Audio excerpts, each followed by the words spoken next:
Kennedy confirmé, l'Argentine, ça a été annoncé ce 5 février, quitte l'OMS après les États-Unis. Ça commence à faire beaucoup tout ça. Nos covidistes ici, nos adeptes de Big Pharma veulent casser le thermomètre, veulent fuir, veulent partir, fuir leurs responsabilités. Vous allez voir, c'est un sauf qui peut. D'abord, les annonces de ce début de semaine. D'abord, ce 5 février, annonce par le président argentin Milei, l'Argentine quitte l'OMS au nom de la souveraineté nationale et de la santé. Bon. Et puis, vous savez que Trump avait dès le 20 janvier quitté l'OMS pour les États-Unis. Et puis, la formidable victoire de Robert Kennedy Jr., c'est presque totalement fait. L'AFP a titré ce 4 février dans une dépêche. États-Unis, Robert Kennedy Jr. sera bien le ministre de la Santé de Donald Trump. Je vais vous citer un extrait. C'est fait, c'est bien Robert Kennedy Jr. qui devient ministre de la Santé des États-Unis malgré certaines déclarations anti-vaccins, écrit l'AFP. Le neveu du président assassiné a passé mardi l'un des derniers obstacles, donc c'était ce 4 février à sa nomination, en obtenant la recommandation d'une commission du Sénat américain. C'était elle qui était importante. C'était cette commission. Il doit désormais voir sa nomination confirmée par l'ensemble des sénateurs, comme le veut la Constitution. Une étape finale qui s'annonce bien moins périlleuse après cette recommandation en commission, au vu de la majorité dont disposent les Républicains à la Chambre haute. C'est juste une formalité. Alors, il va diriger une administration qui pilote 1800 milliards de dollars de budget, plus 80 000 personnes, des grosses agences comme la FDA et autres. C'est le chantre du MAA en anglais, donc rendre à l'Amérique sa santé. Je rappelle que pendant son audition exceptionnelle, j'avais fait une vidéo, il avait exposé ses grands objectifs contre Big Pharma et l'industrie agroalimentaire. Il avait parlé de la corruption lutter contre la corruption chez Big Pharma. Il avait répondu aux accusations de complotisme de manière très intelligente et il avait même dénoncé la pédocriminalité. Bon bref, donc on est vraiment sur quelque chose de très important qui secoue. Ça, ajouté à l'Argentine qui quitte l'OMS, vous imaginez que c'est un sauf qui peut en face une panique alors on tente de fuir, notamment en France. Vous voyez, c'est à nous maintenant de faire notre révolution aussi. Hein. Pendant ce temps-là, Big Pharma est là. Alors, pile le même jour, en effet, Le Parisien, 4 février, le titre « Les vaccins Covid sont sûrs. Pourquoi la surveillance de leurs effets indésirables va être allégée ?» Donc vous voyez, ils sont complètement à contre-courant. Je vous cite petit extrait du Parisien. C'est au tour du suivi de la vaccination d'être allégé, annonce ce mardi l'ANSM, Agence de sécurité du médicament, en publiant de nouveaux rapports complets pour l'année 2023. On s'adapte au recul très important dont on dispose désormais sur la sécurité de ces vaccins, en France comme à l'étranger, en passant sur un format d'expertise plus léger, indique Joëlle Mikalev, directrice du Centre régional de pharmacovigilance de Marseille. Un autre extrait. L'enquête de pharmacovigilance reste ouverte, contrairement aux recommandations de certains experts, car il y en a même qui voulaient la fermer, car on voit bien qu'il y a toujours la désinformation. Ils ouvrent non pas pour savoir, mais parce qu'il y a de la désinformation. Discours complètement c'est complètement pervers comme raisonnement. Normalement, la pharmacovigilance, c'est pour repérer les effets secondaires. Ils disent on va la laisser ouverte pour montrer qu'il n'y en a pas beaucoup pour contrer le complotisme. Ça, c'est ce qui est explicitement leur raisonnement. Parce qu'on voit bien qu'il y a toujours la désinformation et des questionnements sur les vaccins dans notre pays. Ah oui, ça c'est sûr, ajoute la praticienne. Elle impliquera en routine moins de scientifiques, donnera lieu à des rapports moins détaillés, encore moins détaillés. Le Larousse médical a déjà été largement exploité, les vaccins sont sûrs, avance Mehdi Benkélil, directeur de la surveillance de l'agence du médicament. Délirant.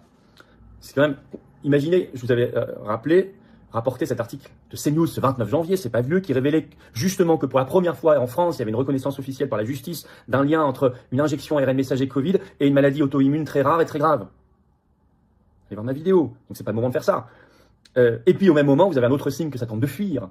Ça tente de fuir. Cette volonté, de ne pas voir pourquoi les cancers explosent, notamment chez les jeunes. Ça c'est terrible, Le Parisien, toujours le 4 février. Le titre, alors ça c'est même la une du journal, « Malades du cancer, si nombreux, si jeunes ». Avec ce titre, en première page, les cancers digestifs explosent chez les jeunes. Je vais vous lire un petit chapeau de l'article. Plusieurs types de tumeurs sont de plus en plus souvent détectés chez les moins de 50 ans. Un nouveau programme de recherche est lancé par l'Institut Gustave Roussy à l'occasion de la Journée mondiale contre le cancer. C'était ce 4 février. D'ailleurs, les Macron et Brigitte ont visité ce 4 février l'Institut justement Gustave Roussy.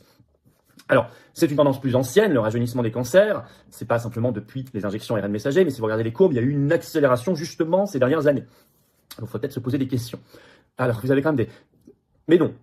Alors, c'est comme sur la pharmacovigilance sur les injections. Non. C'est plus le moment de regarder. On est à rebours de l'évolution mondiale. C'est très clairement exprimé, par exemple, sur RTL. Il était invité ce 4 février, le professeur Fabrice Barlési, qui justement travaille à l'Institut Gustave Roussy, qui évoque, je cite, un tsunami de cancer auquel il faut se préparer, sans explication. Je cite ce qu'il dit sur RTL. C'est clair que cette augmentation aujourd'hui, qui est à la fois surprenante, pas complètement expliquée, avec des liens mais pas de causalité, ne permet pas d'anticiper la manière dont on va réussir à juguler cette épidémie de cancer, la manière dont on va arriver à traiter ces jeunes patients. Il faut investir dès maintenant si on ne veut pas être dépassé par un tsunami. Voilà, la journaliste le relance. Tsunami, ça veut dire qu'il va y avoir de plus en plus de cas chez les patients plus jeunes. Et même, le professeur ajoute, même pour les spécialistes, c'est une surprise. Bon, il y a pardonnez-moi l'expression, du cassage de thermomètre en ce moment. Bah oui, pas de thermomètre, pas de problème, pas de procès. Au moment où on sait que les taux se resserrent, Kennedy Jr., l'OMS en difficulté, les enquêtes, les commissions d'enquête, les procès, bon. Alors ça, parce que là, je vous ai décrit dans la première partie de la vidéo, deuxième partie de la vidéo, deux mouvements apparemment contradictoires, vous me direz. Non. C'est que le deuxième est explicable par le premier. Il y a un lien. C'est parce qu'ils sentent que l'étau se resserre que ça fuit ses responsabilités. Ça veut dire quoi? Ce que je vous ai toujours dit. Qu'on a des aides à l'extérieur, par l'arrivée de Trump, Kennedy Jr., Musk sur la liberté d'expression, les BRICS, etc. Mais c'est nous qui devons faire le boulot ici. C'est à nous de faire notre révolution ici. C'est nous qui briserons nos chaînes et personne d'autre pour nous.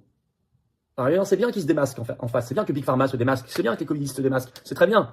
Mais c'est à nous de faire le boulot. Même si évidemment l'arrivée d'un Robert Kennedy Jr. par les thèmes qu'il va aborder, les thèmes qu'il va mettre dans le débat public mondial, ça va nous aider beaucoup. D'ailleurs, la pétition nationale pour sortir de l'OMS, elle est toujours, pour la France qui l'OMS, elle cartonne, elle est toujours en lien sous la vidéo en description. Vous voyez bien que ça se justifie encore plus, un nouveau pays qui l'a quitté. Vous pouvez la signer, la relayer et trouver le lien sous la vidéo en description. Sortir de l'OMS, c'est important.